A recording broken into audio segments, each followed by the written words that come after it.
Parlons un peu de la mode à Rome, maintenant. Donc, la coquetterie fait aussi partie intégrante de la Rome antique. D'ailleurs, elle n'est pas plus présente que elle est présente chez les femmes romaines, avant tout. Les vêtements romains servaient avant tout à déterminer aussi les classes sociales à laquelle appartenaient les personnes habitant dans la nation romaine. Ainsi, dans l'Empire, les femmes romaines étaient souvent aidées par des esclaves que la famille avait alors achetés. Elles portaient généralement une tunique en laine ou en lin, qui allait jusqu'aux chevilles. Il est intéressant de savoir que la couleur de la tunique était aussi très importante dans la Rome antique, car le violet était une couleur de prestige et de plus très rare à voir. Celle-ci qui la portait était directement affiliée aux familles les plus riches de l'Empire. C'est d'ailleurs l'une des couleurs les plus portées par les impératrices. Et oui, il est très intéressant quand même de savoir cela. C'était aussi une marque de pouvoir, car les femmes portaient généralement des dorures qui peuvent se déniveler en plusieurs bijoux, tels que des boucles d'oreilles, comme vous pouvez le voir ici présent, ou des pendentifs, ou encore des bracelets avec ornements. Celle-ci date du IIe siècle après Jésus-Christ. Les chaussures, elles, étaient relativement simples. Faisant principalement chaud dans l'Empire, il s'agissait principalement de sandales. Pour les hommes, par contre, deux habits peuvent se distinguer très facilement. La toge, généralement blanche, comme vous voyez, le vêtement principal de l'homme, pour tout citoyen romain. Celle-ci change en fonction de son travail. Les sénateurs, par exemple, portent une toge blanche, aux bandes rouges. Mais cette toge n'est accordée qu'aux garçons ayant atteint l'âge de la maturité à 17 ans, à l'époque. Les hommes de l'époque ont souvent une coupe en bol, mais ils peuvent se la boucler aussi, comme vous pouvez voir les coupes des empereurs Marc Aurèle. Ils laissent généralement les barbes pousser, mais vont tout de même chez le barbier. Les hommes, quant à eux, ne portent pas de bijoux, la toge étant déjà un symbole de prestance en soi. Ils portent tout comme la femme des sandales. Les enfants, eux, portent une simple tunique en attendant la majorité. La fille ayant une tunique plus longue que celle des garçons. Naturellement, un peu. Pour les esclaves, aucune coquetterie n'est de mise. Ceux-ci ne portent qu'un très faible vêtement ne couvrant que les épaules, avec un buste découvert. Pour les hommes, les femmes et les hommes esclaves portent un pagne en guise de sous-vêtement, noué par une corde en lin. Et pour les bijoux, vous vous doutez bien sûr qu'ils ne peuvent tout simplement pas en porter. Donc, passons aux croyances romaines. Donc, la religion ainsi que les croyances étaient partie intégrante de l'histoire romaine et prenaient dans la vie d'un simple paysan, tout comme un patricien, une place très importante. Le peuple romain en effet était très superstitieux pour l'époque et reliait souvent des événements tels que des cataclysmes naturels, comme vous voyez une éruption volcanique, au mécontentement des dieux qui les regardaient, ou encore, et vous l'aurez sûrement remarqué dans les films, l'aigle qui détermine dans le ciel quelle armée sera vainqueur du combat approchant. Cela sonnait comme un signe des dieux. La religion romaine est avant tout polythéiste, car plusieurs dieux la composent, le plus important étant Jupiter, le dieu des dieux, Mars, mais pas de ce Mars-ci, espèce d'idiot, allez, change-moi ça. Sérieusement, hein, vraiment, cette blague était vraiment nulle. Hein. Oh là, je peux être fier de toi, hein, sérieusement. Donc voilà, Mars, le vrai Mars, le dieu, donc le dieu de la guerre, ou encore Junon, la déesse du mariage. Chacun étant affilié à une spécialité, par exemple Neptune dans la mythologie romaine est le dieu de la mer, des vents ou encore des tempêtes. C'est lui qui guide les bateaux marchands à bon port. Mais Jupiter est de loin le plus respecté de tous, car il est le dieu des dieux et le dieu des cieux.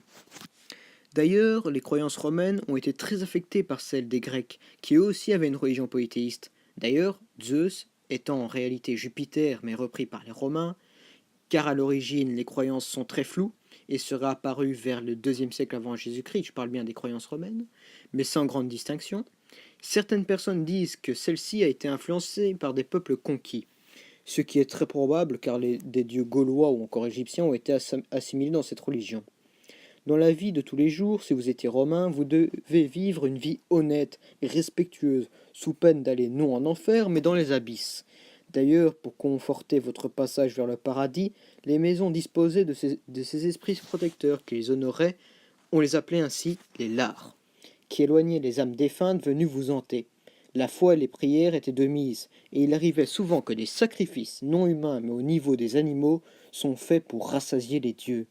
Avec l'arrivée du christianisme au début du 1er siècle, la religion romaine voit en celle-ci un concurrent à battre, car celle-ci est monothéiste et ne se plie pas à l'idée de l'existence des dieux romains ainsi qu'à leur culte. Très vite, des persécutions sont menées contre les pratiquants de cette religion interdite dans tout l'Empire. Généralement, ces personnes-là sont emprisonnées, tuées ou envoyées dans les arènes pour combattre jusqu'à la mort. Mais l'histoire prit un tournant tout autant ironique, car c'est sous le règne de Constantin, un empereur romain du IVe siècle après Jésus-Christ, que celui-ci s'est mis à pratiquer cette religion. Il a émis l'idée que cette religion n'était pas forcément dangereuse, et c'est donc à partir de 313 après Jésus-Christ que le christianisme est devenu une religion cohabitante avec l'ancienne. Mais sous Théodose, celle-ci devint obligatoire à partir de 395 après Jésus-Christ. Ironique, non? Passons au métier de la Rome antique, et nous allons conclure avec cela. De nombreux commerces fleurissent dans la Rome antique, et les boutiques sont très diverses. Les commerçants romains avaient l'habitude d'ouvrir leurs commerces dans des sortes d'échoppes, qui étaient en réalité des commerces au rez-de-chaussée de leur demeure, qui donnaient généralement sur la rue délimitée par un comptoir. Ces échoppes étaient généralement en bordure des forums pour être près de l'activité humaine, ainsi dans la Rome antique. Le métier de boucher était commun. Appelé l'anus, celui-ci alimentait la population en viande et était très apprécié des patriciens qui aimaient ces mets quand même assez luxueux pour l'époque. Le boulanger appelé pistor vendait à la population le pain, qui n'avait plus forcément le temps d'en faire chez eux, comme avant, à l'époque royale ou encore au début de la République. Le boulanger d'ailleurs était muni de four, un peu l'ancien four par rapport à nous, et du moulin à pétrir pour s'aider dans la conception de ces multiples pains, plus d'une vingtaine de variétés dans tout l'Empire. Et même qu'à l'époque, les coiffeurs barbiers existaient. Ceux-ci offraient leur service à une population plus aisée, qui se préoccupait plus de leurs besoins secondaires que de leur bien-être en termes alimentaires, car ils avaient déjà tout. Celui-ci taillait leur barbe et coupait leurs cheveux de trop, grâce aux forfex, les ciseaux de l'époque. Bien sûr, de nombreux autres métiers tels que parfumeur, marchand d'huile étaient aussi sur la longue liste des métiers, mais ça prendrait des plombes à tout énumérer. Voilà, j'espère que cette vidéo vous aura plu. Bien sûr, n'hésitez pas à commenter ou à liker cette vidéo. Si vous voulez un thème en particulier en histoire, géographie, religion ou encore philosophie, n'hésitez pas à me le dire, car je fais cette matière. Bien sûr, je vais faire un petit peu de pub pour les deux personnes qui composent aussi la chaîne avec moi. Donc, si vous voulez un peu de gaming ou de détente, n'hésitez pas à aller voir la partie de NicoVolt, qui fait souvent du Wolfenstein pour l'instant, du Clash Royale, mais aussi Tamarin, qui fait des critiques de littérature très très instructives. Au niveau des prochaines vidéos, je vais toujours rester un peu dans l'environnement romain, dans le sens que je vais parler aussi de l'armée, où je ferai une vidéo individuelle que l'armée, je ne l'ai pas intégrée en fait dans cette vidéo, car ça faisait pas vraiment partie de la société romaine, et ça prendrait trop de temps, même si j'avais intégré dans cette vidéo. Donc, je vais la faire à part, ainsi que les nombreuses institutions qui ont été émises, comme le Sénat. Donc voilà. Et j'espère qu'on se verra pour de prochaines vidéos de l'émission historique. Je n'ai plus qu'à vous dire ciao!